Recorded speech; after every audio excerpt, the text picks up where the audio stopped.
Embark on a captivating journey into the mesmerizing realm of Spanish royalty, where the forces of power, drama, and intrigue have entwined throughout the ages. Just like a magnificent oak tree, the Spanish royal family tree rises proudly, its branches adorned with spellbinding narratives of love, betrayal, and an unwavering thirst for dominance. From the triumphant conquest of empires to the delicate art of forging alliances, this regal lineage has molded the very fabric of history, etching an indelible imprint upon the rich tapestry of Spain's legacy. In today's video, we'll be discussing the Spanish royal family tree. But before we dive in, welcome to Crown Luxury. Here we provide you with the latest updates and news and all that's happening around the world of luxury. So let's get started. In 1469, the Spanish royal family began its journey. Prior to this period, the Iberian Peninsula had seen the reign of many kings. However, a significant turning point came in 1469 through the marriage of Ferdinand II of Aragon and Isabella I of Castile, which marked the union of the two major dynasties. Ferdinand and Isabella achieved fame for their support of Christopher Columbus and his historic voyage across the ocean in 1492, and for initiating the Spanish Inquisition. Throughout their rule, they centralized power and successfully conquered Grenada, the last Muslim stronghold in Spain. Additionally, the term España began to be used to refer to the United Kingdoms. After Queen Isabella's death in 1504, King Ferdinand assumed control over her portion of Spain, along with their eldest surviving child, Joanna of Castile. Joanna, known as the Mad due to certain reasons, held only a nominal rule and spent the remainder of her life secluded in a convent. Meanwhile, her father took charge of the day-to-day administration of the kingdoms. Upon Ferdinand's demise, Joanna naturally became the heir to the throne. Fortunately for Spain, she had a son named Charles who was born and raised in a foreign land. Remarkably, Charles was the heir to 3 dynasties, thus becoming not only King Charles I of Spain, but also Charles V, the Holy Roman Emperor, King of Germany, and King of Italy. After a reign of 40 years over these vast territories, Charles abdicated the throne. It's worth noting that since Charles was the first monarch to rule over the entirety of Spain in his own right, many consider him the first king of Spain. With Charles stepping down, the Spanish crown passed on to his only surviving son, Philip II of Spain. Following a succession crisis in Portugal, Philip also became Philip I of Portugal. The crown then passed to his son, Philip III, and subsequently to Philip IV. Spain faced tumultuous times during Philip IV's reign, including revolts in Portugal and Catalonia, as well as conflicts with France during the 30 Years' War. Although Catalonia was largely preserved, Spain's control over the region became precarious, and Portugal was forever lost. The crown then passed to Philip's son, Charles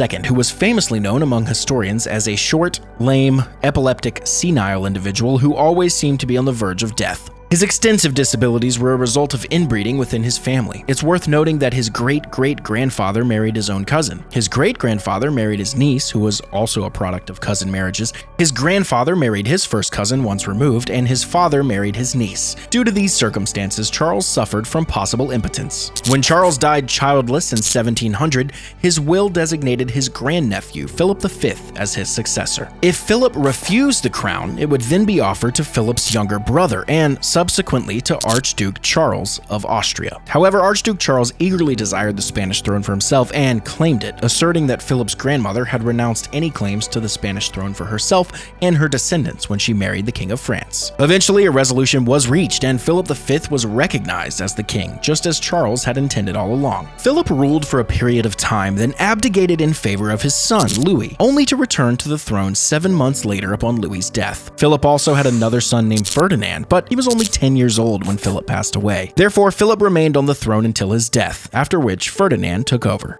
However, Ferdinand died without any children, leading to the crown passing to his younger brother, Charles III, and then to Charles IV, whose unpopular attitude sparked a revolt among the people. In support of Charles IV's son, Crown Prince Ferdinand VII, Charles turned to his friend Napoleon, who ruled France at the time, for assistance in resolving the crisis. Unfortunately, Napoleon had ulterior motives and held both Charles and Ferdinand captive in France. He forced them to abdicate and installed his brother Joseph Bonaparte as the King of Spain. The Spanish people strongly opposed this, and an opposition government was formed, recognizing King Ferdinand as the legitimate ruler in his absence. During this period, Spain created its first constitution with various liberal reforms. When Ferdinand finally returned, he was greeted with a constitutional monarchy.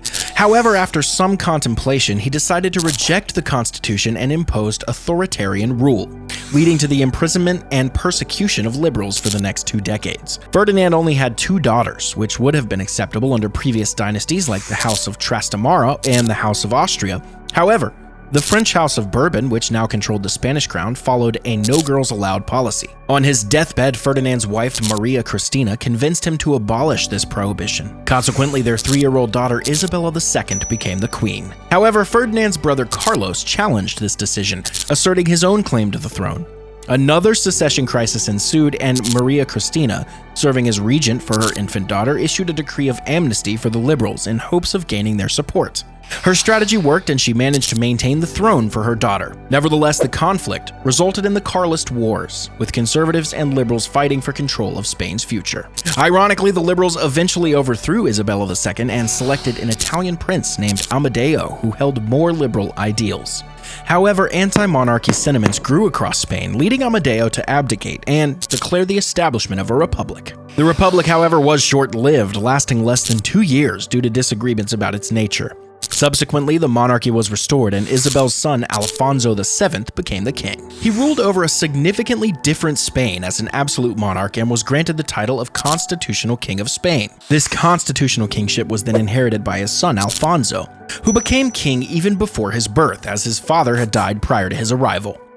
Decades later, Alfonso abdicated when anti-monarchist candidates won local elections, leading to the establishment of the Second Spanish Republic. However, this republic didn't endure for long and was swiftly replaced by the fascist regime of Francisco Franco, who won the subsequent civil war. Franco ruled as dictator until 1975, when his chosen successor, Juan Carlos of Bourbon, became a king.